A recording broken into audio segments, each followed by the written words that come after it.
জি আসুন আগে না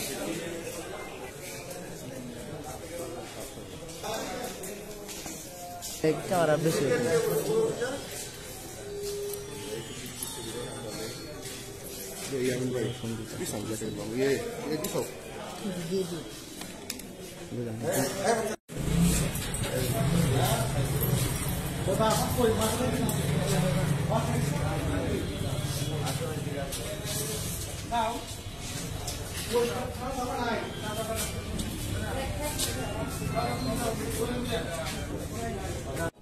আপনারা জানেন যে সারা দেশে অপারেশন ডেভিল হান্ট কার্যক্রম পরিচালিত হচ্ছে যুদ্ধবাহিনীর নেতৃত্বে।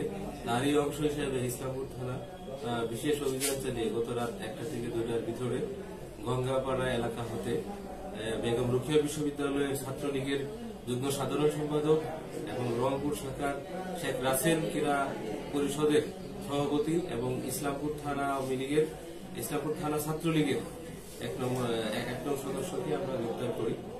তার বিরুদ্ধে ইসলামপুর থানায় সন্ত্রাস বিরোধী দমন আইনে মামলা তাকে গ্রেপ্তার করা হয়েছে।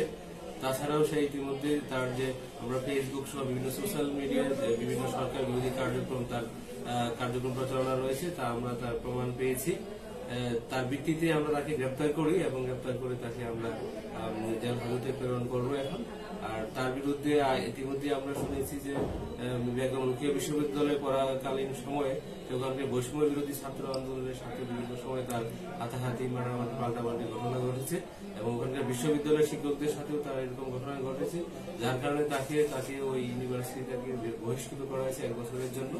এবং তার বিরুদ্ধে ওখানে বিভিন্ন মামলা মোকদ্দমা রয়েছে শুনেছি, তবে এখনো আমরা ওইগুলো বিস্তারিত জানতে পারিনি। আমরা ইতিমধ্যে রংপুর জেলা পুলিশকে জানিয়েছি, তারা যদি কোন ব্যবস্থা নেয় তাহলে তারা সে অনুযায়ী ব্যবস্থা নেবে।